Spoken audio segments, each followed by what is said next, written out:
Mena, mena, mena, mena, mena. Mena, mena, mena, mena, mena. El tema de sus investigaciones es sobre todo la lectura, pero la lectura, yo diría que la lectura como una voz que te envuelve, como una voz poética que te hace echar raíces, que te hace enraizar, que te da una identidad y que, por supuesto, cuando careces de esa manta, de ese ropaje, pues te desarraiga. Entonces, en eso, pues tiene aquí un hueco su palabra, porque hablamos también mucho del desarraigo. Me gustaría decir también que se está centrando ahora en la lectura en los tiempos de crisis, entendiendo crisis quizá en una doble vertiente. Por un lado, crisis estructural y coyuntural, y por otro lado, crisis personal, de esas personas que a mí me parece que ella ahora está hablando, recogiendo el testimonio de personas que no tienen voz, en el sentido de que esa voz la han perdido por los caminos, la han perdido por las rutas, incluso las rutas migratorias, y ella sería pues una recogedora de esa voz, que no es que no estuviera esa voz ahí, no es que no esté, yo creo que es una voz que está dormida, y esto me hace recordar a la voz dormida de nuestra Dulce Chacón. Y bueno, pues yo creo que el gran mérito que tiene es eso, que está recuperando esa voz de los que no tienen voz o de los que la tienen dormida. Y ya veréis pues cómo sus palabras nos van a llevar a ese mundo. Nada más, Michelle. Muchas gracias. Buenas tardes a todos y a todas. Y bueno, antes que nada quisiera agradecer muy calurosamente a juezas y jueces para la democracia y muy especialmente, desde luego, a Luis Carlos Nieto por haberme invitado a participar de estas jornadas de inmigración y derechos humanos. Gracias también a Fátima Mateos Hernández por organizar todo mi viaje y a Belén Jiménez por haber traducido una gran parte de esta conferencia. Y gracias a toda la organización de las jornadas. Estar aquí es un honor y un placer por varios motivos, ya que me da la oportunidad de encontrarme con personas diferentes de aquellas delante de las que generalmente hablo, y que son bibliotecarios, profesorado de idiomas, animadores a la lectura, etc. Nunca de jueces. Solo una vez en Argentina he conocido a un grupo llamado Lectores para la Justicia, muy interesados en la literatura y la lectura, que cuenta varios jueces. Por lo tanto, estoy particularmente interesada por tener la oportunidad de intercambiar con vosotros durante estas jornadas. Bueno, y me atrevería a deciros que también es una emoción encontrarme en esta región donde he pasado un verano en Málaga, cuando tenía 18 años, hace ya algunos siglos, el primer verano que viajé sin mis padres, pues puede imaginar toda una aventura. Y aquí estoy otra vez muy cerca, después de algunas vidas y algunas vueltas alrededor del mundo. De manera un poco más seria me presentaré en algunas palabras, ya Belén ha dicho muchas cosas, pero para completar, dediqué más de 25 años como antropóloga a estudiar las prácticas de lectura y la relación con la cultura escrita, particularmente en lugares donde ese acceso a la cultura escrita no era facilitado por el contexto social o familiar. Y quise situarme del lado de los lectores, tomando en cuenta sus voces, como decías, las experiencias singulares de los niños, adolescentes y adultos que encontraba, escuchándoles hablar en entrevistas lo más abiertas y libres posible. Primero coordiné investigaciones en Francia, en diferentes regiones rurales y en barrios populares en la periferia urbana. Y como mis interlocutores evocaban mucho, de manera espontánea y detallada, los caminos por los cuales unos textos leídos les habían ayudado a descubrirse o a construirse, incluso si solo leían de tarde en tarde, me esforcé en profundizar en el análisis de esas dimensiones. Después estuve indagando en contextos críticos, particularmente en América Latina. Y allá lo que me llamó la atención fueron unos espacios de educación informal, unos talleres en los que la lectura de obras literarias y el arte tenían un papel clave y que estaban propuestos a jóvenes desvinculados de las filas de la guerrilla o de grupos paramilitares, a personas desplazadas, a niños víctimas de violencia intrafamiliar o a drogadictos que viven en la calle, etc. Los que los ponían en obra, esos talleres, eran unos docentes que experimentaban algo fuera del marco académico clásico, unos bibliotecarios, unos mediadores de lectura que formaban parte de asociaciones, de vez en cuando unos psicólogos, psicoanalistas, escritores, editores, artistas, narradores orales, etc. Y todo ese desvío a unos países lejanos me ha recordado lo que está en juego con el hecho de compartir libros y de una manera más amplia con la transmisión cultural. En efecto, los que encontré y que se enfrentan a situaciones muy difíciles están convencidos de que la literatura oral y escrita, el arte, la ciencia a veces, es algo vital, nada menos, y lo que observan refuerza esta convicción que por parte mía comparto. Añado también que los profesionales o voluntarios que he encontrado en estos contextos críticos no buscan curar las heridas del mundo. Tienen ante todo un deseo de compartir, de justicia, una voluntad de lucha y una exigencia poética, como lo hubiera dicho Calaferte. Están convencidos de que cada uno tiene derecho al saber y a la información, pero también a la metáfora, al imaginario, a la belleza bajo múltiples formas para nutrir su ensoñación, su pensamiento, su creatividad. No reducen a la gente que encuentran a una identidad de la desgracia, sino que apuestan sobre el hecho de que hay en cada uno una parte de libertad, una fuerza, una vitalidad, una capacidad de dar un salto, de resistir, incluso una dimensión heroica.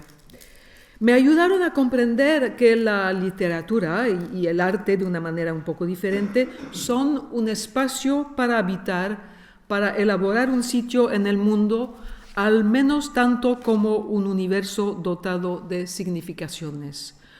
Un espacio que permite regresar al mundo que llamamos real, sintiéndose un poco menos perdido. Y es esa una dimensión que llama la atención hoy que, como sabéis, las guerras y la persecución han generado una cantidad de personas desarraigadas sin precedentes y nunca antes registrada. Bueno, dicho así, todo eso es evidentemente muy abstracto, pero no os preocupéis, lo voy a ilustrar y a explicar un poco. Y a modo de entrada en materia, partiré de una cita que tomo de un escritor griego, Yannis Kourtsakis. En una novela en gran parte autobiográfica, él evoca un recuerdo de su pequeña infancia. Cito: «Mi padre sentado sobre una silla, conmigo en sus rodillas, dándome de comer el postre en la boca, cantando a cada cucharada, bebe el bey, bebe el aga, bebe el hijo del bey, y haciéndome bailar». Esta cancioncita y la ceremonia me habían cautivado a tal punto que solía negarme a comer si no las tenía. Donde se ve que desde los primeros años no vivimos solo de nata o de leche, sino también de canciones, de ritmos, de retahílas, de juego.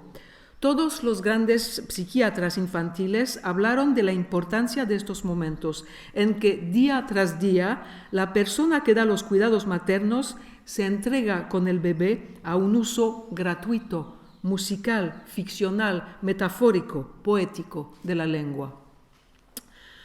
Unos años después, el padre del pequeño Yannis iba a dedicar mucho tiempo contando de Creta, donde había pasado su propia infancia, del antiguo barrio de la Canée, de callejuelas estrechas con vendedores ambulantes vestidos de pantalones bombachos que vendían sirope de algarroba, cito, que servían helado en el centro del verano conservando la lata en un poco de nieve fresca. Y el niño estaba maravillado pensando en esa nieve que no se fundía jamás, pensando en esos hombres que escalaban a esas cumbres para recogerla y que caminaban horas enteras para llegar hasta la pequeña ciudad. 1000 detalles, 1000 relatos que componían un paisaje que no se parecía en nada a la Atenas que el joven Yanis conocía, pero que era tan real como el mundo que yo podía tocar, dice. Las casas, los barrios, los lugares en los que vivía. Era un mundo que completaba y prolongaba el mío y en el que me parecía que yo también ya había vivido. Otro mundo donde se anclaban utilizando una de las embarcaciones fantásticas que los hombres habían inventado para realizar ese imposible viaje, los relatos, las imágenes, los libros. Este otro mundo, invisible pero tan real como el mundo que se puede tocar y que lo completa, son las culturas orales, más que escritas, que durante largo tiempo han permitido construirlo.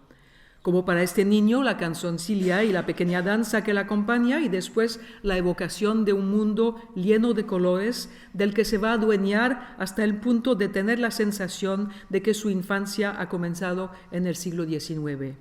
Y esta cultura oral, remarquémoslo, comprende no solo las retahílas, canciones, refranes, mitos o leyendas transmitidas de una generación a otra, sino igualmente las anécdotas, los recuerdos contados en una lengua que difiere de la ordinaria, más narrativa, poética, rítmica, habitada. A veces son incluso los relatos de los sueños los que abren las puertas de un más allá, de otra dimensión. Y pienso en un narrador de historias, Rachid Bouali, que se acuerda de su madre, cito: en la casa, en la mesa se contaba habitualmente. Este no era un oficio, era una higiene de vida. Por ejemplo, por la mañana mamá nos contaba sus sueños. Se ponía su pañuelo multicolor, sus grandes pendientes, veíamos su cuello tatuado, su cara nublada por el vapor del cuenco de su café y decía: he tenido un sueño increíble esa noche, no os podéis imaginar. Sí, una higiene de vida, como él dice, o un arte de vivir gracias al cual el mundo cotidiano de los niños y también de los adultos se engrandece, se abre sobre otros paisajes un poco fabulosos, dotado de fantasía, de belleza y de sentido. Todo un conjunto de palabras, de leyendas, de relatos, abriendo un mundo paralelo que sin embargo les anclaba en el mundo real, volviéndole deseable y habitable. Puesto que desde la más tierna edad, la lengua narrativa, poética, esta parte esencial de la transmisión cultural, tiene una estrecha relación con la posibilidad de encontrar lugar, de sentir que no estamos solamente vinculados con aquellos que estaban ahí antes que nosotros, pero íntimamente en relación con lo que nos rodea, de lo que formamos parte.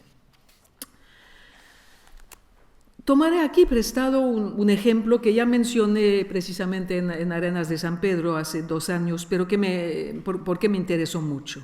Nos viene de una película documental con título El idioma de Sara, realizada por una mujer, Fátima Sisani, a partir de darse cuenta sus hermanas Cielia de hasta qué punto la lengua que hablaba su madre no era un mero instrumento de comunicación, sino que tenía muchas otras dimensiones. Cuando ella nos hablaba era como un canto, dicen Fátima y sus hermanas.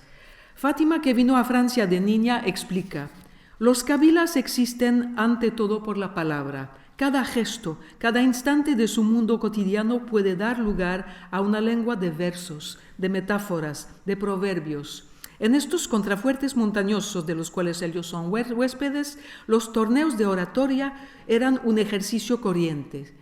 Una realidad que uno se representa con dificultad cuando se sumerge en la sociedad de la inmigración, en la que estos hombres y mujeres, a menudo analfabetos, son exclusivamente relegados al rango de obreros y de amas de casa.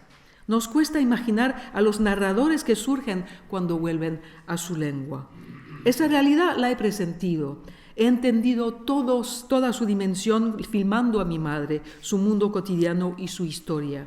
He visto fascinada una mujer abrazada a su lengua de manera indefectible, una mujer desvelando una oralidad transmitida de generación en generación, una lengua derramando elocuencia y poesía para hablar de la infancia bucólica, del exilio, de la pobreza. Esta lengua es el último equipaje que miles de inmigrantes kabiles han llevado consigo. En su lengua son oradores y poetas. En la lengua de la inmigración son cojos y mano de obra, dice Fátima. Ella estaba cansada de la mirada de la sociedad francesa sobre la primera generación de inmigrantes, fatigada de ver hasta qué punto ésta ignoraba la cultura de la que estas gentes eran portadoras. Ellos eran percibidos como indígenas sin cultura y, sin embargo, eran depositarios de una civilización milenaria.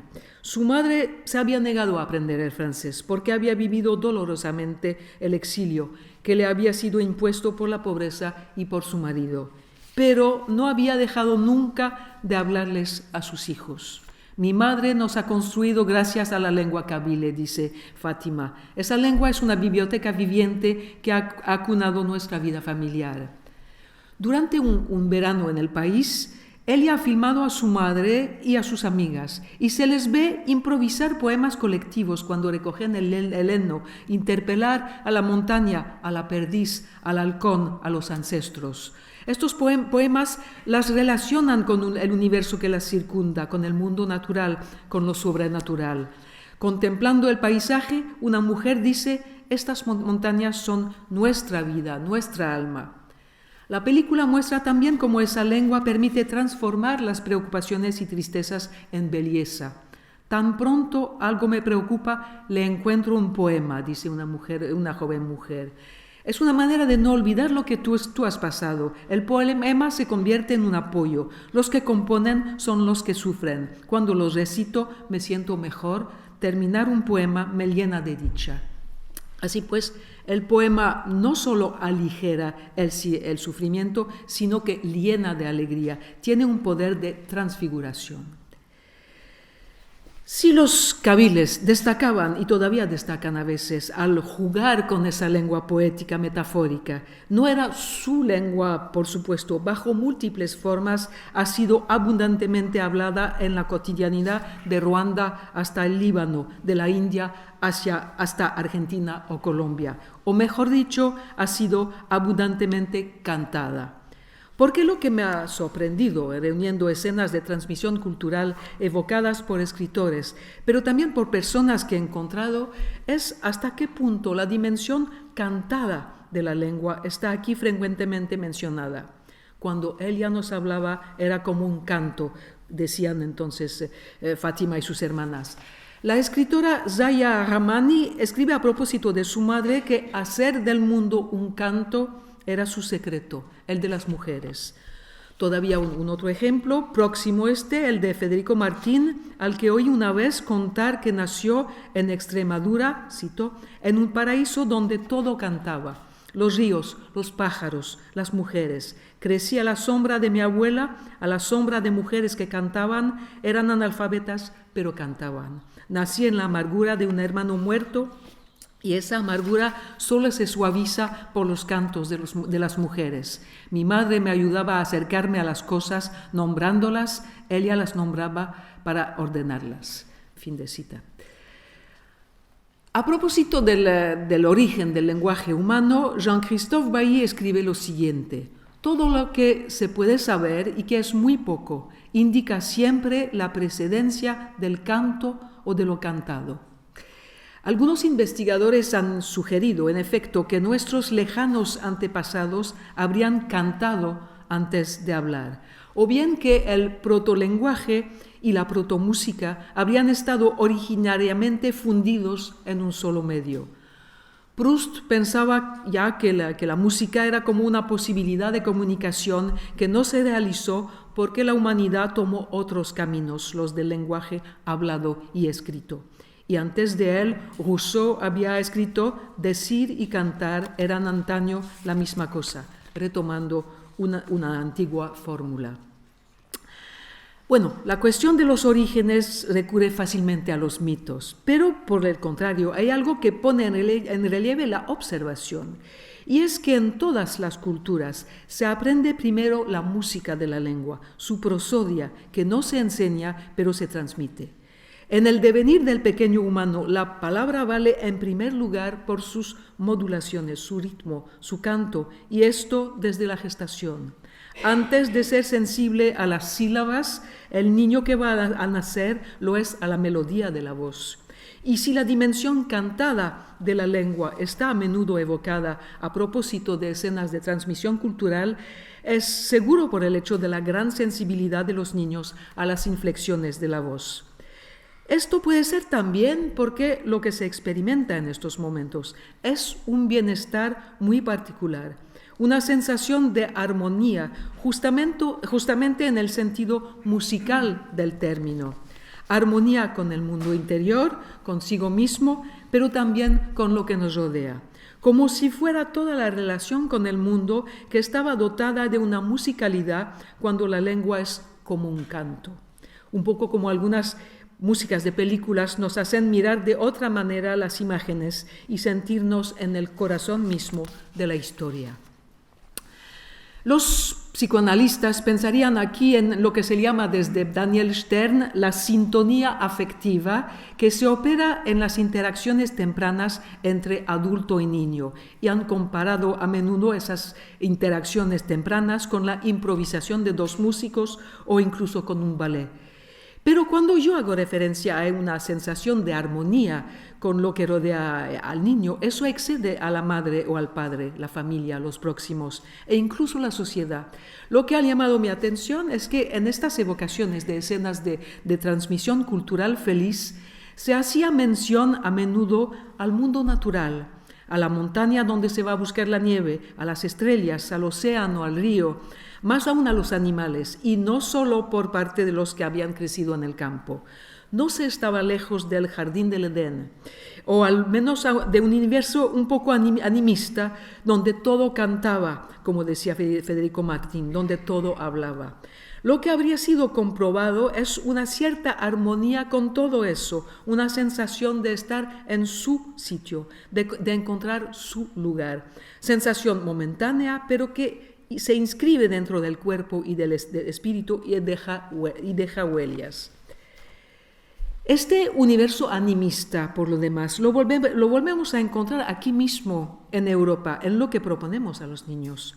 Por ejemplo, en los cuentos que, como dice Gustavo Martín Garzo, cito, nos revelan que no estamos solos, que la vida es una corriente inmensa que compartimos no solo con los otros individuos de nuestra especie, sino con los animales y los bosques, con las dunas de los desiertos y los cielos salpicados de estrellas. De una manera más amplia, se vuelve a encontrar ese universo en todos esos álbumes donde los osos, los leones, los elefantes, los árboles e incluso los objetos están a menudo dotados de una interioridad, de una singularidad, de una verdadera calidad de presencia, que se trate de un animal, de un personaje, de un paisaje. Muchos autores e ilustradores de literatura infantil y juvenil sienten que para los niños, más todavía que para nosotros, pertenecer no es solamente formar parte de su familia, por fundamental que esto sea, de su clase, de su grupo o de un país. Hay todavía otra cosa más grande. El niño soñador conoce la ensoñación cósmica, aquella que nos une al mundo, escribe Bachelard. Todorov recordaba que el hombre tiene tanta necesidad de comunicar con el mundo como con los hombres. Él evocaba estos tiempos históricos en los que la capacidad de sentirse en armonía con el mundo había estado profundamente reprimida, produciendo la ilusión de que toda comunicación es comunicación interhumana. Y leyendo estas frases, yo pensaba que muchos europeos de mi generación, como lo mencionabas antes, se fueron a recorrer el mundo en los países de Oriente o del Sur cuando eran jóvenes. A lo mejor íbamos en busca de esta armonía, de una dimensión poética que nos vinculara con nuestro entorno, de una sensación de pertenecer al mundo que los países occidentales no nos daban. Pero lo que nosotros íbamos a buscar de los Balcanes a la India o de África del Norte a los Andes era algo a lo cual tenían que renunciar quienes llegaban a nuestros países, porque en muchos lugares la tradición oral estuvo desarticulada, las referencias simbólicas desorganizadas. Del mundo hemos deshecho el canto, como lo dice Zahia Rahmani, y es necesario recordarlo. Este canto ha estado a menudo literalmente arrancado de la boca de aquellas y aquellos que lo interpretaban. Tomaré aquí un ejemplo lejano para desapasionar un poco las cosas. Lo descubrí en julio pasado cuando me encontraba en Canadá para un coloquio. Desde finales del siglo XIX hasta 1996, o sea, ayer, más de 150.000 niños amerindios, inuits y mestizos fueron arrancados a sus familias para ser llevados a internados, la mayor parte religiosos, donde deberían adquirir las costumbres de los blancos. Bajo la cobertura de la educación, esta política tenía como fin explícito erradicar su cultura. En estos establecimientos la tasa de mortalidad era 5 veces más elevada que en el resto de la población. Los abusos sexuales frecuentes. Les voy a leer un extracto de un artículo del periódico The Globe and Mail que ilustra esa página negra de la historia canadiense. Cito. Imagínate que estás en tu casa con tus 2 hijos, un niño de 6 años y una niña de 8 años. Llaman a la puerta, vas a abrir. Un representante del Estado y un oficial de la policía montada aparecen en el marco de la puerta. Los 2 hombres te ordenan darles tus hijos inmediatamente. Se los llevan y los meten en la parte trasera de un camión donde puedes ver otros niños llorar. Te ves obligado a separarte de tus hijos. El Estado ha juzgado que no eres apto para educarles debido a tu raza. Todo lo que te importaba te ha sido arrebatado. Ahora imagina que eres una de estos niños. Te llevan a cientos de kilómetros de tu casa, a una escuela nueva dirigida por desconocidos. Cuando llegas te cortan el pelo y te quitan la ropa que tu madre te ha hecho. Después la queman. Eres castigada cada vez que hablas en tu lengua materna o que llamas a tus padres llorando. Estás perdida, desorientada. Te separan de tu hermano porque es un chico y tú eres una chica. Estás más alimentada, con frío. Afuera no hay patio de recreo, solamente un cementerio para los niños que mueren en este siniestro lugar. Además, uno de los profesores te hace sufrir abusos sexuales. Las autoridades cierran los ojos. Por fin, llegada la adolescencia, tienes derecho a marcharte. Pero ¿para ir dónde? Tu casa ha sido destruida, no sabes en quién confiar, ni incluso quién eres. Fin de cita. Rose Dorothy Charlie, que ha pasado por estos lugares, cuenta: me han robado mi lengua, la han arrancado de mi boca, nunca más la he vuelto a hablar. Mi madre me preguntaba, ¿por qué? ¿Por qué? Tú puedes escucharme. Decía, yo puedo enseñarte. Lo rechacé. Y cuando ella me preguntó por qué, yo respondí, estoy harta de tener bofetadas en la boca. Esa terrible historia se vuelve a encontrar en otra parte. En Australia, por ejemplo, donde miles de niños han sido igualmente arrancados a sus familias para borrar toda huella de las culturas y las lenguas aborígenes. Y ahí también las familias blancas y las instituciones religiosas se han encargado de civilizarlos y asimilarlos.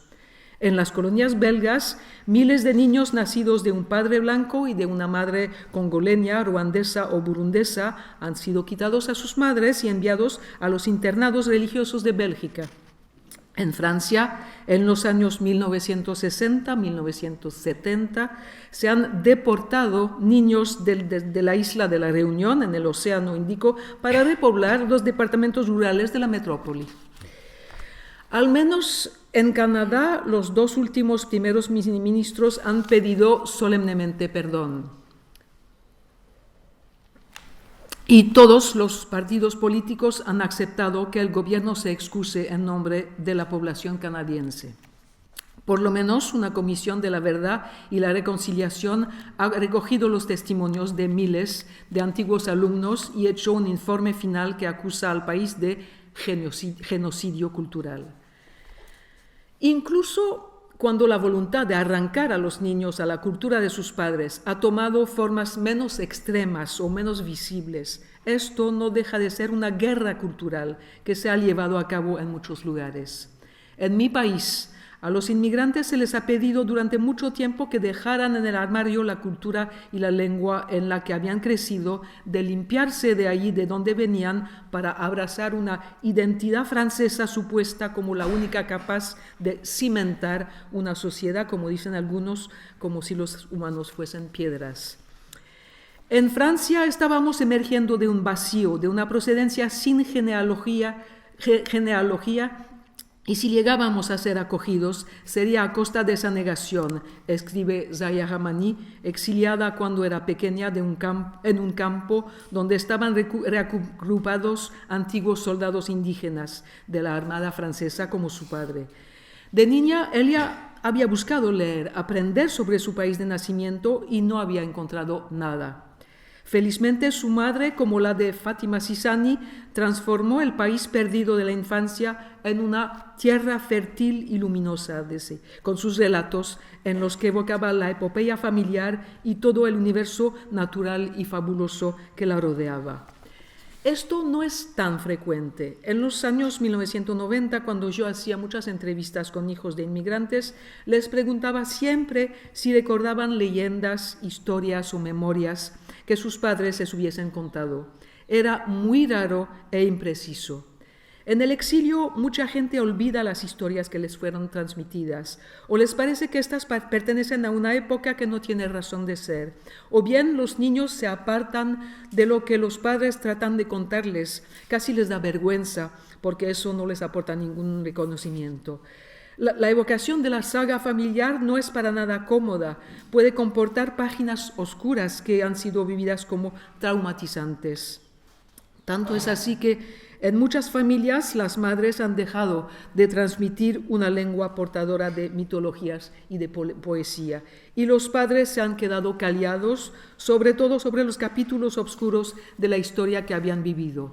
El padre de Zaya Hamani, por ejemplo, traumatizado, terminó suicidándose, y la historia de este hombre que no hablaba la escribió su hija.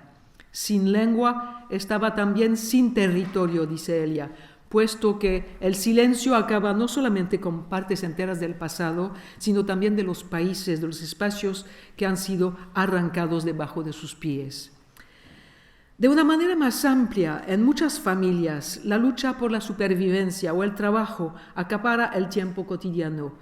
Llega un momento en el que el lenguaje ya no sirve más que para la designación inmediata de los seres y las cosas, o para dar órdenes, pedir o exigir. En estas familias a los niños les falta una etapa decisiva para integrar los diferentes registros de la lengua. Aquella etapa en la que muy temprano uno está iniciado en un uso de las palabras tan vital como inútil, gratuito, muy cerca de la vida, de las sensaciones, de las emociones, del placer compartido, muy lejos del control y de la calificación. Pero les faltan también estas palabras, estas metáforas, estos relatos un tanto fabulosos que les ligan a la montaña y a la nieve que se va a buscar, a las estrellas, a las riberas o al pueblo y a los otros habitantes de la tierra, perdices, halcones, antílopes o elefantes. Les falta todo ese tejido de palabras, de proverbios, de historias, de fantasías que podrían interponer sin darse cuenta entre lo real y ellos.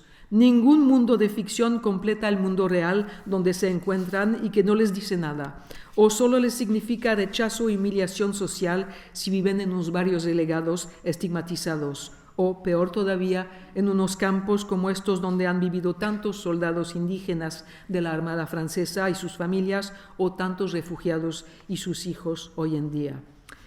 El desafío no es entonces solamente el destino escolar. Lo que está en juego con la pérdida de una lengua cercana al canto, poética, metafórica, con una parte de ficción, es, insisto, una posibilidad de vincularse con el mundo, con lo que nos rodea, incluso con lo que llamamos naturaleza, y de encontrar nuestro lugar en ella. Solo ahora medimos hasta qué punto fue perniciosa la crisis de la transmisión en una parte importante de las familias exiliadas o desplazadas. Lo mismo que el desconocimiento de la historia y el silencio sobre sus páginas dolorosas. Muchos jóvenes se sienten desarraigados, ajenos al mundo y a los lugares donde viven, en Europa como en América, desde Canadá a la Patagonia, para aquellos originarios de comunidades autóctonas que se encuentran relegados en los márgenes de las ciudades. Y si sienten una disonancia, ya proviene de la exclusión social que vive, pero se deriva también en muchos de ellos en la ausencia de una transmisión que habría hecho el mundo un poco más deseable, un poco más habitable. No hemos salido, al menos en mi país, aquí no sé, de este gran desprecio al que han sido sometidas las culturas de los otros, particularmente las de los antiguos colonizados o exiliados. No hemos abandonado esa gran arrogancia. Hasta una fecha muy reciente, en muchos lugares, las lenguas y las culturas de origen han sido objeto de un rechazo permanente. En Francia esto desata todavía pasiones, se agita permanentemente el fantasma del comunitarismo, mientras que al contrario, cuando un niño se ha apropiado de fragmentos de la cultura de sus padres y cuando esta cultura está reconocida, el niño teme menos traicionarlos. Puede apropiarse más fácilmente de otra cultura, otra lengua, alegrarse de ser plural. A la inversa, el desprecio de las culturas de origen puede entrañar la reivindicación de una identidad pura y dura monolítica. Olivier Roy dice incluso que desde que se reclama una identidad es porque se ha perdido su cultura. Y con respecto a esto,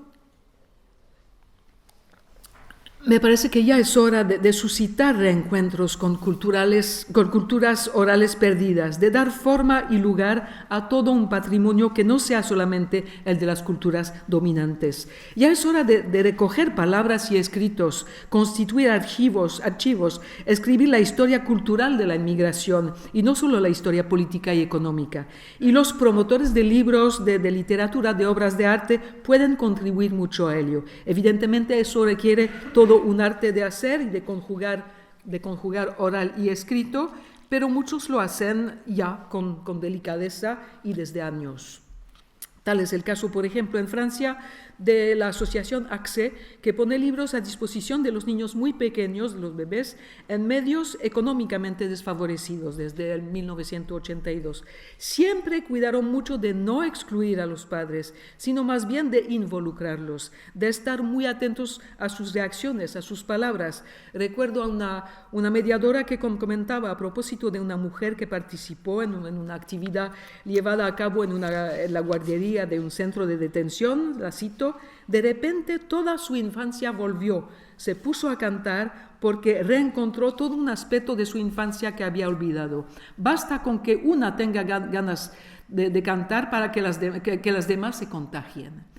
Bueno, en Argentina me contaron exactamente los mismos reencuentros con una dimensión musical de la lengua en unos talleres en los que los cuentos y la poesía jugaban un papel esencial. Cito: en los últimos encuentros, muchas de las madres reían mientras cantaban para sus compañeras las canciones recortadas después de muchos años. Irene entendió que antes que nada estas mujeres debían recuperar un sentido de pertenencia con sus paisajes, sus culturas, su memoria. Ritmos, juegos, canciones, narraciones, gestos transmitidos de generación en generación a lo largo de siglos, dejados atrás con el desplazamiento, debían recuperarse y volver a transmitirse, dice ella. Llegó al segundo encuentro, mejor equipada, con papeles de colores, lápices, marcadores, pegatinas, lanas, pinturas, cartulinas, música. Y les dijo que harían un libro entre todas. Me miraron, dice Irene, como si estuviera loca. Nosotros no sabemos leer ni escribir, se atrevió a confesar una de estas abuelas llegadas del campo, de la orilla del mar, de alguna mina. No importa, ustedes me cuentan, yo escribo y al final cada una se llevará un libro hecho por ustedes. Durante horas que se fueron sin darnos cuenta, las mujeres del asentamiento me revelaron secretos, me enseñaron sus décimas con el picante, la ironía, el doble sentido propio de su cultura.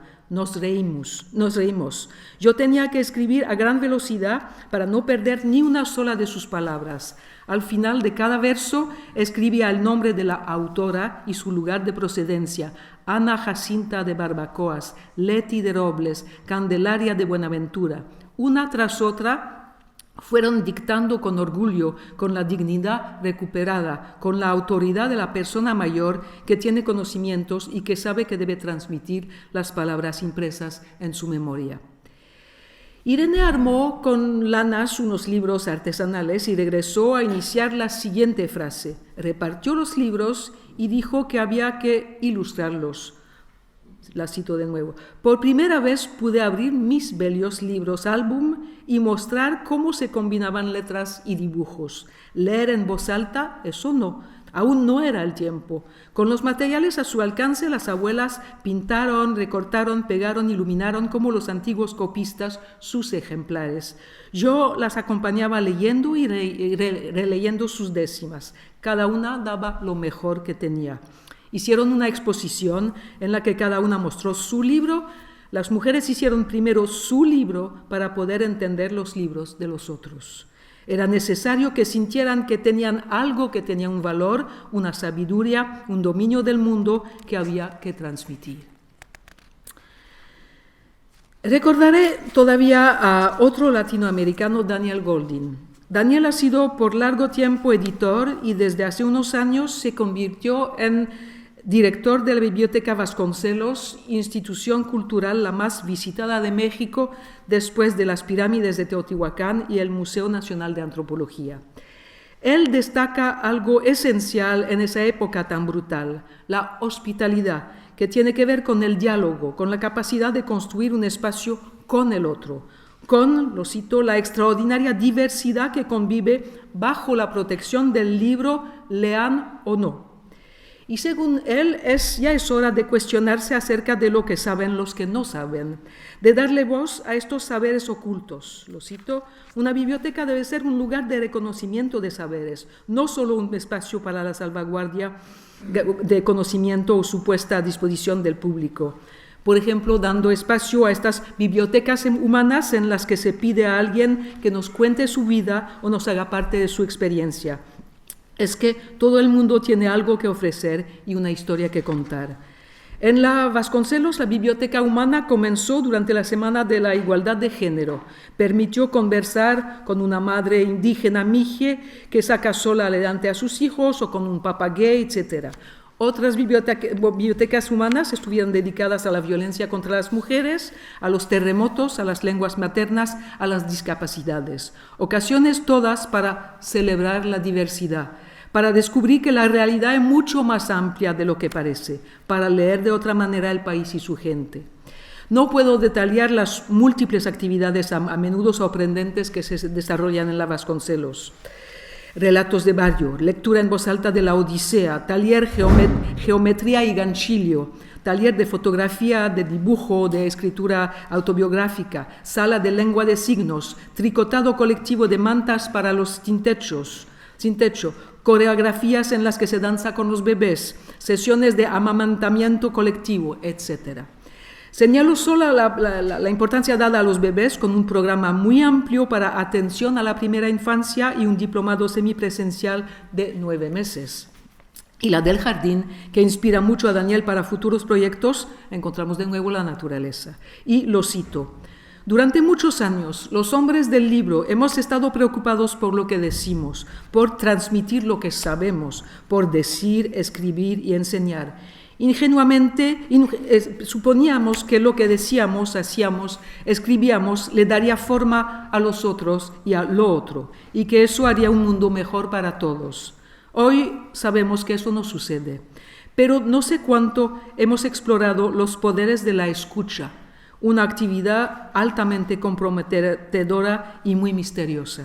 A veces tengo la impresión, siempre es Daniel que habla, a veces tengo la impresión de que infinidad de personas, lectoras o no, pudieron haber vivido toda su vida sin ser jamás escuchadas, y eso me da una terrible vergüenza y me da terror. Fin de cita. Actualmente es urgente pensar en estas cuestiones, particularmente con los refugiados y sus familias. Es urgente para no repetir con ellos lo que malogramos en Francia con muchos inmigrados y sus hijos, que tuvieron que enfrentarse a la xenofobia y a la relegación, pero también para una gran parte de ellos a una desculturalización de la que se habla menos. Los hombres y las mujeres que llegan hoy a Europa también vienen de países donde una hermosa tradición oral, poética, hablaba tanto al corazón como a la mente. Equipaba a los niños para que puedan transfigurar sus miedos y sus penas, y los inscribía en la sucesión de las generaciones, al mismo tiempo que abría lugares lejanos, mitológicos o fabulosos que no son tan necesarios. Esa tradición, ya comprometida por la difusión globalizada de productos estandarizados, también la amenazan las guerras. Una amiga que vivió mucho tiempo en Afganistán me dice que ha asistido al final de una civilización. Recordaba los años en que todos los días largos programas de radio dedicados a la poesía eran escuchados por gente de cualquier ocupación, de cualquier edad. Pienso también en una joven refugiada iraquí en un campamento jordano que decía: la guerra devuelve a la gente a la Edad Media, destruye lo que somos. Los iraquíes adoran el deporte y la literatura y la poesía y la ciencia y los jardines, todas las cosas buenas. A los iraquíes no les gustan todos esos asesinatos. Es por lo que es necesario inventar hoy dispositivos para que todas esas culturas, todos esos jardines vivan, multiplicar los lugares en los cuales se pueda intercambiar con los que llegan, en vez de notificarles que tienen que dejar todo esto en el guardarropas. Florence Prudhomme, que ha recogido relatos de refugiados en Calais, sugiere: en cada país de África o de otras partes del mundo existen prácticas artísticas. Hacerlas revivir permite que quienes las ejercen revivan también, vuelvan a encontrar su dignidad y su orgullo. Refugiados sirios, kurdos, sudaneses o afganos tienen mucho que enseñarnos en este campo, ya se trate de poesía, de relatos, de epopeyas, de arquitectura, de pinturas o de creaciones que podrían hacerles descubrir a los niños, así como a los docentes, en las escuelas en Europa. En las escuelas, sí, en las bibliotecas y en otras partes tenemos que crear foros para acoger la palabra de estos migrantes, donde puedan hacer revivir sus cuentos, sus epopeyas, sus cantos, no para encerrarlos ahí, no para asignarlos a quién sabe cuál identidad comunitaria, no, sino al contrario, para escuchar historias múltiples, descubrir artes singulares, compartir y dar a todos el deseo de apropiarse también de otras culturas, otros relatos. Evidentemente no se trata de relegar a alguien a la línea de salida o de glorificar una mitología de los orígenes, sino de escuchar, de aprender del otro. Se trata también, compartiendo los relatos o los gestos artísticos que tienen que ver con la vida de antaño, de liberarse un poco del pasado y de abrir un futuro a los niños, evitando estos desconciertos identitarios que se añaden a la pobreza económica y condenan a la vagancia y a veces a la violencia. En efecto, cada uno tiene derecho a una historia, sobre todo cuando ésta ha sido censurada o cuando ésta no ha sido transmitida, cuando se ha roto el lazo con el lugar de origen, cuando a uno lo han arrullado en una lengua, una cultura, y después se ha visto obligado a crecer en otras, en la que se encuentra marginado, la capacidad de simbolizar puede verse afectada. Entonces hay que construir pasajes, pasarelas entre ambas. Me acuerdo de un joven, Rida, que decía: es difícil pensar hacia adelante cuando no hay nada detrás. Hay un patrimonio que no ha sido transmitido o que no se ha integrado, tal vez porque nos dijeron que era incompatible con el patrimonio de aquí, pero yo creo que nada es incompatible. Todo lo que se aprende es compatible. Todo lo que se ha formado, que se ha vivido, nos ha formado. Una cuestión todavía a modo de conclusión. Además de aquellas y aquellos que han conocido el exilio, ¿qué lengua hablamos? En nuestras sociedades muy desencantadas es la razón técnica, utilitaria, comercial la que domina.